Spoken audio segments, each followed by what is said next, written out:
Ajenda niliyopewa nizungumzie leo, kwa nini tunasafiri na istiqama kwenda hija.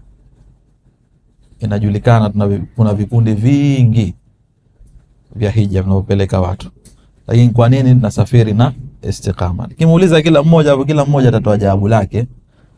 Hilo jawabu lihifadhi kwanza mwenyewe, halafu mimi nitabainisha kwa nini usafiri na istiqama na kwa nini wengine ambao bado hawajaamua kwenda hija waende wasafiri na istiqama. Sawa? Lakini kidogo hapa nataka akili zenu ziwe zinasikiliza vizuri, zinafahamu, kwa sababu tutafanya mahesabu, tunafanya biashara na Allah subhanahu wa ta'ala. Yeye ndo hal adullukum ala tijaratin tunjikum min adhabin alim. Biashara tutakayohesabu hapa ni biashara baina yetu na Mola wetu. Kwanza, jumuiya ya istiqama ni jumuiya ya khairi, jumuiya ya kijamii isiyokuwa ya kibiashara. Sio jumuiya ya kibiashara. Ina mambo mengi inafanya ya khairi kwenye taalimu. Ina madrasa za Qurani 26 katika Unguja, ina walimu 350, wanafunzi wanafika 8,000 na kike kiume, wanasomeshwa dini ya Kiislamu, Qurani, kujua Mola wao na mengine. Lakini ipo mahadi istiqama ambayo inasomesha pia masomo ya dini ya Kiarabu. Tuna kusaidia mayatima na mambo mengi ambayo yanafanyika ya khairi. Kwenye mambo yote hayo yanayofanyika hayafanyiki kwa lengo la kibiashara. Yani mnawaona hao viongozi wote waliokuwepo katika kamati ya hija, hamna hata mmoja ambaye analipwa mshahara. Wote hao wanafanya kwa kujitolea nafsi zao, muda wao, wengine hata wanatoa katika mifuko yao. Kila mmoja kwa alichojaliwa. Kwa nini limeanzishwa hii kampuni ya hija?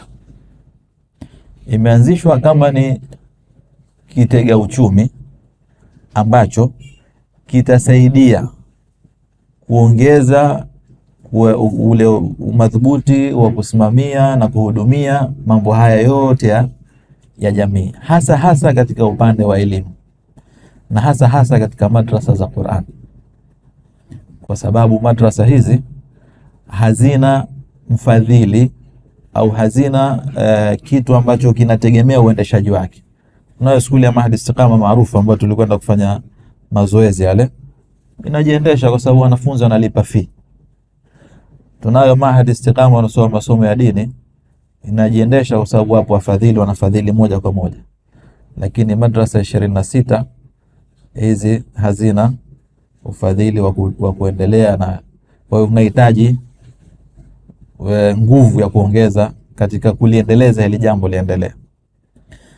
Kwa hiyo ikaja fikra, kwa nini tusipeleke watu hija kwa malengo. Lengo la kwanza, kuwasimamia hija zao zikawa hija kamili kama vile ambavyo inatakikana katika sheria ya dini. Iwe hija ihakikishwe kila kilichopo kinatakiwa katika hija ya sheria, shurut, wajibat zote zinatekelezwa. Kwa hivyo ndo tunahakikisha tunapeana semina, tunafunzana, tutaongozana, kila wakati tutakuwa na nyinyi, tuhakikishe kila mmoja katekeleza kwa namna inavyotakiwa. Hilo lengo la kwanza kabisa. Lakini lengo la pili, kile kitakachobaki kidogo katika matumizi na malipo ya mahujaji, basi kile tukikipata tuongezee katika mfuko ambao utasimamia kuendesha hizo madrasa na kufaa kutoa kizazi baadaye cha miaka ya mbele.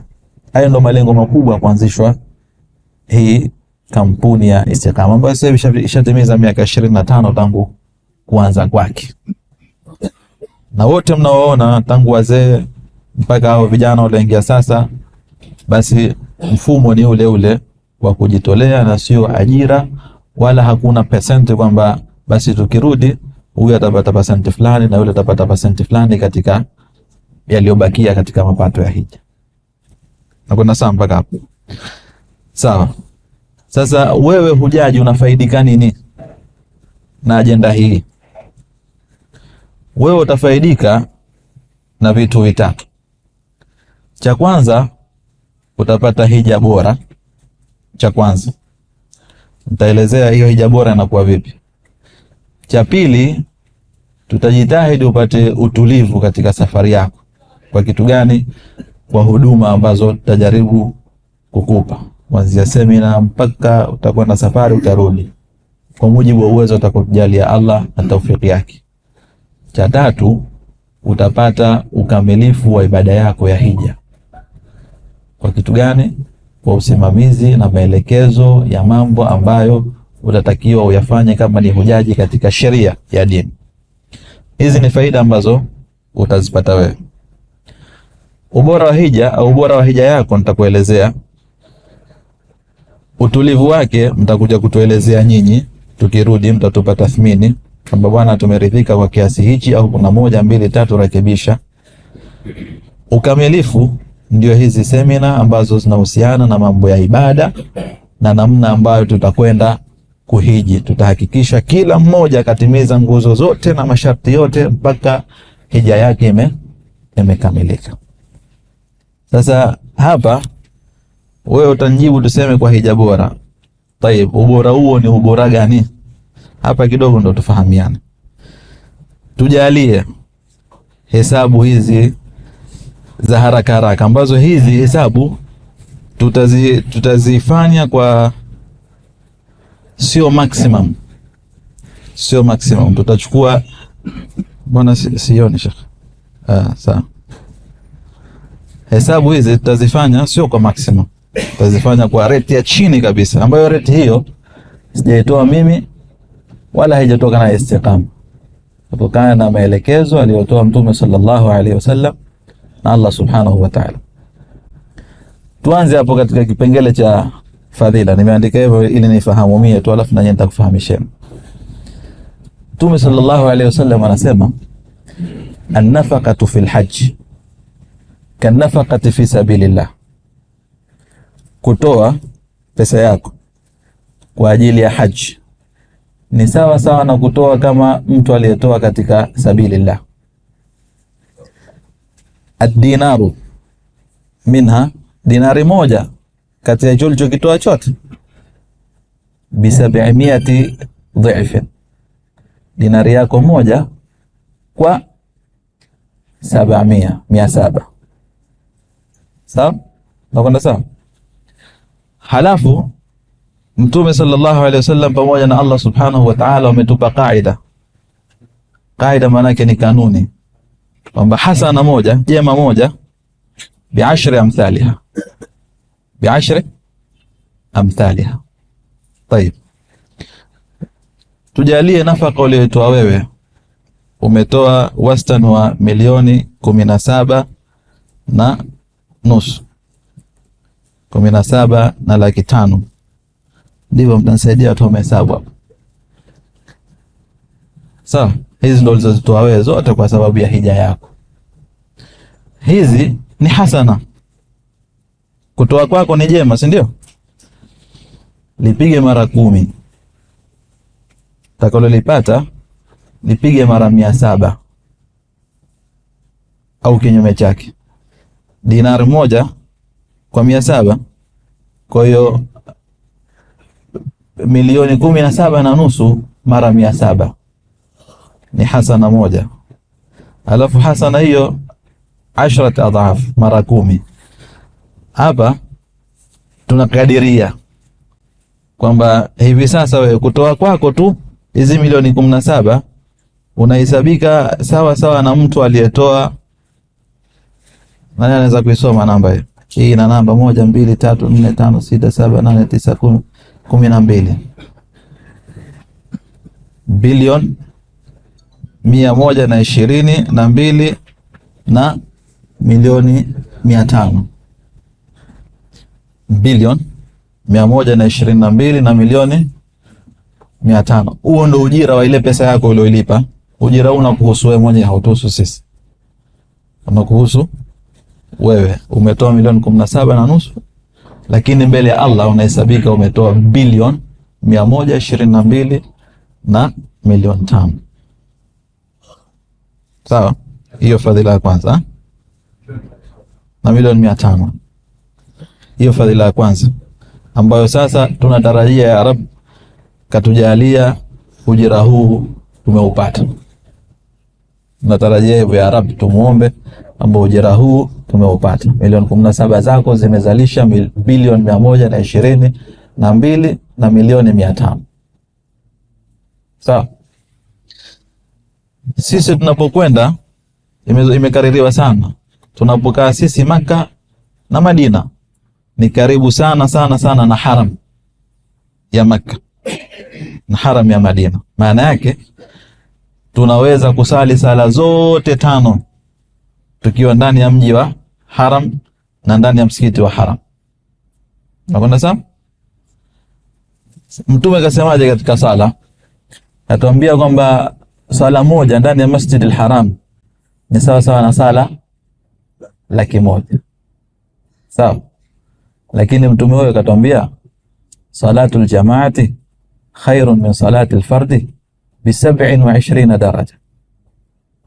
Sala ya jamaa ni bora kuliko sala ya mtu peke yake kwa daraja 27. Piga hesabu sasa. Sala moja ni 100,000 hiyo, mengi sala 5 zitakuwa ngapi? 5. Lakini sasa mimi sipati 100,000. Mimi kama nitakuwa na sala zote jamaa baada alfajiri mpaka isha, mimi itakuwa 100,000 mara 27. Fahamika hesabu hiyo? Kwa sababu sala ya jamaa ni daraja ngapi? 27. Sasa chukua sala 5 hizo, kipiga hesabu zako hapa, sio tumesali sala 5 Maka. Sawa? Sala 5 Maka nikizisali, hili la kwanza hili litanipa 500,000. Sawa? 500,000 hii nitaiongeza mara 27, nitapata jawabu lake hapa. Sawa? Maka tunakaa siku ngapi? Siku 9. Kwa hiyo wewe kama utakwenda kusali sala zako zote ukajitahidi jamaa ndani ya msikiti wa haram, wewe ni sawa sana kwamba umesali sala hizi hapa. Sijui hesabieni 1 2 3 4 5 6 7 8 9. 9. Umesali sala milioni 135. Sala milioni 135 fadhila zake, ujira wake. Na hizi una uhakika wa kuzipata. Kwa sababu gani? Kwa sababu ulipo na msikiti ni maamuzi yako. Unakwenda unarudi, unakwenda unarudi, ni maamuzi yako. Ukiamua kulala umelala mwenyewe. Lakini ulipo msikiti na ilipo hoteli ya Istiqama ni mwendo wa dakika 4-5. Kwa hiyo Maka wewe inshallah tutarajie weka katika mahesabu yako unakwenda kuzikomba sala milioni 135. Tupo mashekh. Madina tunakwenda. Madina hivyo hivyo tulipo na msikiti wa haram ya Madina dakika 3. Dakika 3 tu kwa miguu mpaka 4 kwa watu wazima, fanya 5 kwa wanaokwenda kwa raha zao. Mtume akatuambia sala moja pale kwa sala 1000. Mimi nimesali sala 5 kwa muadala ule ule kwamba amesali jamaa sala moja kwa 1000, 1000 mara 27. Hapa nikiandika sala 5 kwa 1000 nitapata jawabu hapa. Hii kwa 27 nitapata jawabu hapa. Kwa muda wa siku 5 ambazo tutakaa Madina. Kwa hiyo mimi nitaondoka Madina na sala zangu 675,000. Nimezipata. Hizo mnazipata nyie mahujaji. Na sote tunakwenda inshallah. Kwa hiyo mimi nina jumla ya sala mpaka nitarudi hapa nitakazokwenda kuzipata huko ambazo nimesimamisha sala milioni 135,675,000 ambazo hizo sijui kama utakuwa mtu alokuwa hajenda hija akawa nasali hapa kama anazipata hizo. Huo ndio muhimu wa mtu kuamua kwenda hija. Fadhila hizi zinamsubiri. Ni kuongeza ni kitu kingine. Hivyo hivyo Mtume sallallahu alaihi wasallam, haya maneno yangu wala sio maneno yetu, haya ni maneno ya Mtume sallallahu alaihi wasallam. Kasema kathratul khuta ila almasjid au ila almasajid, kipiga hatua kwenda msikitini, hatua ile ina malipo aina tatu. Kwanza unasamehewa dhambi, kila hatua inaangusha dhambi, na kila hatua unayoipiga ujira wake ni 10 adhaf. Sawa, sisi tuchukue hii ya kusamehe dhambi, inshallah tumuombe Allah tusamehe. Nataka kuona huu ujira atakaopata nikipiga hatua. Kwa hivyo mimi pale nikenda nitapiga hatua moja, mimi nitahesabu mara 10. Sawa? Lakini mimi nakwenda msikitini mara 5 kusali jamaa sala 5. Halafu na sala zangu kwa siku zangu nitakazokaa Maka pale siku fulani. Jalia masafa yalikuwepo baina hoteli yetu na misikiti, labda mtu anaweza akapiga hatua zinafika 1000 shekh. Asifiki. Tujalie 500. Hatua 1, 2, 3, 4, 5. Hatua 500. Sawa, tujalie hivyo. Maka hapa nikipiga hatua 500. Bismillah. 500. Ujira na utarajia kuupata kwa hesabu tulizozipiga hizo, mimi nitapata ujira huwa hatua ngapi hizo? 225,000. 225,000 nahesabia kwamba zile hatua zangu 500 zile napata ujira wa mtu aliyepiga hatua 225,000 kwa siku nzima.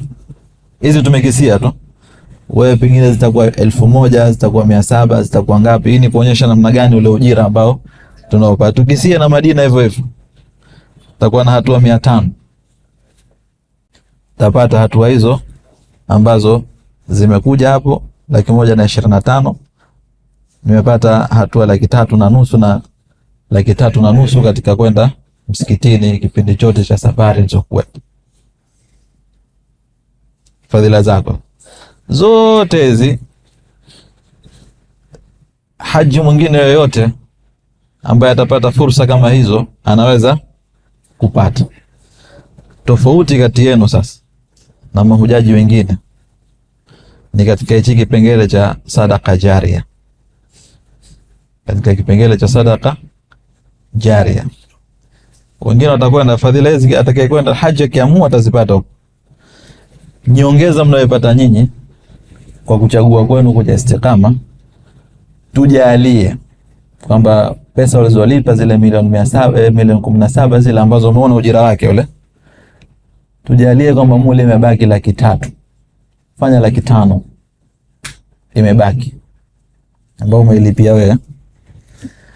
Hii tutakwenda kuitia kwenye sadaka jaria. Sadaka hiyo katika kanuni ya 1/10, katika kanuni ya 1/10 inaingia. Katika kanuni ya mara 700 pia inaingia. Sawa? Kwa muda. Kwanza tunasherehesha nini maana sadaka jaria. Mtume sallallahu alaihi wasallam akasema idha mata ibn adam inqata amaluhu illa min 3. Akifa mwanadamu amali zake zote zinakatika isipokuwa mambo 3. Sadaqatun jaria, sadaka yenye kuendelea, au ilmin yuntafa'u bihi, au elimu yenye manufaa, au waladin salihin yad'u la. Sisi hapa mahujaji tuna fursa ya vipengele viwili vya mwanzo: sadaka jaria, ilmin yuntafa'u bihi. Sawa, kwa nini ilmu yuntafa'u bihi? Kwa sababu hii inakwenda kutumikia katika elimu. Sawa, sisi tuchukue kimoja kwa mfano tu katika hesabu zetu tutakazopiga, lakini tujue tuna vitu viwili: ilmu yuntafa'u bihi na sadaka jaria. Sadaka jaria maana yake ni sadaka ambayo haikatiki ujira wake, hata kama kile kitu kitakuwa kimekatika. Mfano umechimba kisima kwa nia sadaka jaria, kisima kimetumika kwa muda miaka 20, baadaye watu hawajakishughulikia, ikawa tena kinataka kusafishwa, watu hawapati maji. Mimi nilotoa ujira wangu haujanasa, unaendelea kwa uwepo wa kile kisima kikihudumia, hata ikiwa hakijahudumia, kwa sababu mimi sihusiki tena na waliokitunza. Sawa, hiyo ndo maana ya sadaka jaria, na hiyo itaendelea mpaka siku itakaambiwa sasa leo ndo imefika ile siku ya kufufuliwa, pale ndo full stop. Unafahamu? Sasa tujalie hesabu, mimi kwenye 500,000 yangu ile iliyobakia, 200,000 kalipwa mwalimu, mfano 200,000. Sawa, zimebaki 300,000 zile. 200,000 kalipwa mwalimu. Mwalimu huyu ulipaji tu ni hasana bi 10 amthaliha, ambayo inakwenda mpaka 7 adhaaf. Kinachoongeza mahesabu zaidi ni ule la wanaita la nihai lizaman, ni muda uliokuwa hauna kikomo. Mimi siwezi kukisia kuanzia leo mpaka kitakaposimama kiyama itapita miaka mingapi, siwezi kukisia, sina elimu hiyo, hamna anayejua. Kama 2,000, 5,000, milioni, laki, wallahu aalam, kwa nadharia za kibinadamu. Lakini tukisia katika hesabu hizi, mikisia kwamba mpaka kitasimama kiyama labda, wallahu aalam, makisio tu kwa kuonyesha ile wingi wa fadhila, tukisia miaka 5,000, miaka 5,000, 200,000 yangu mia hii itakwenda kunipa ujira huu hapa. Isijui nasomwa vipi?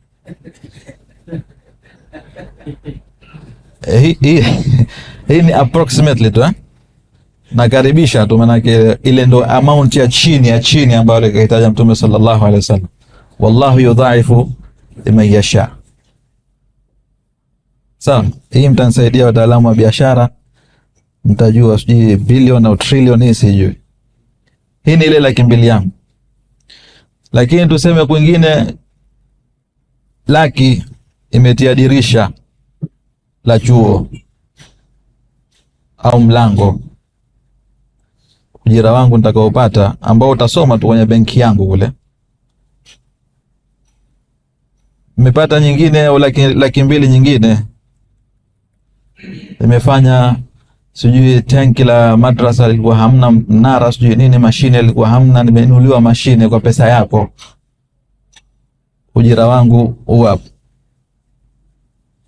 Sawa, sijui kuzisoma hizi namba. Huu utaendelea, haukatiki. Wewe utalipa, utasahau, utakufa, unakuja inasoma tu hisabu, maziro anakuwa inasoma tu, yanasoma kwa ila ajal musamma, mpaka atakapotaka Allah mwenyewe subhanahu wa ta'ala kusimamisha kiyama. Ujira wako unasoma pale. Sheikh Farid alisema amepiga ndege moja, jiwe moja kwa ndege wawili. Mimi naona kwa namna hii, kama jiwe moja kwa ndege 200 au 2,000 au 200,000 au 2,000,000, kulingana na ukubwa wa ujira. Nini kinachopaswa tukifanya sisi kama mahujaji tuliokuwa na istiqama? Chepesi tu, unuie kwamba unachokitoa hichi unakitoa kwa ajili ya Allah subhanahu wa ta'ala, kumtimizia wito wake kwanza, utapata ujira wa juu. Sawa, halafu kile chobakia chochote hatukijui, kwa sababu zote zinatumika katika kuwahudumikia nyinyi. Kisikia sijui tumeanza buffet, sijui tumeanza nini, ndo pesa zenu, sio pesa zetu. Kitakachobakia chochote kinuie katika nia yako kwamba hichi sadaqa jaria au ilmin yuntafa'u bihi, alafu weka 4, wacha bank account yako isome. Hii ndio tofauti baina yetu sisi na wengine. Kwa ile kusema safiri na istiqama kwa hija yako bora, ubora wake ni huu katika malipo ambayo Allah subhanahu wa ta'ala akatambia, mathalu alladhina yunfiquna amwalahum fi sabilillah kamathali habatin anbatat 7 sanabil fi kulli sunbulatin 100 habba wallahu yudha'ifu man yasha. anaongeza. Hii ni maximum chini yake ni minimum. Hii ni minimum ya makadirio. Anayajua yeye mwenyewe Allah subhanahu wa ta'ala ni mengi zaidi. Nadhania theory au fikra nadharia ya tunayosema kwamba safiri na istiqama kwa hija yako bora imefahamika. Ubora sio kwamba ubora utalala pazuri, hatukusudi ubora huu. Tunakusudia ubora wa fadhila na malipo ambayo yanakusubiri kwa malipo yako uliyatoa. Ukamilifu wake au utulivu wake mtakuja kutuambia nyie wakati wa kurudi, na tutakuombeeni muwe wawazi na wa kweli, ili kilichokuwa kuna kasoro kirekebishwe kwa ajili ya wengine. Na ukamilifu inshallah madhali tuko pamoja katika ibada hii, mashehe wapo, tutaongozana, tutakumbushana kwa ajili ya kukamilisha ibada yetu hii tukufu.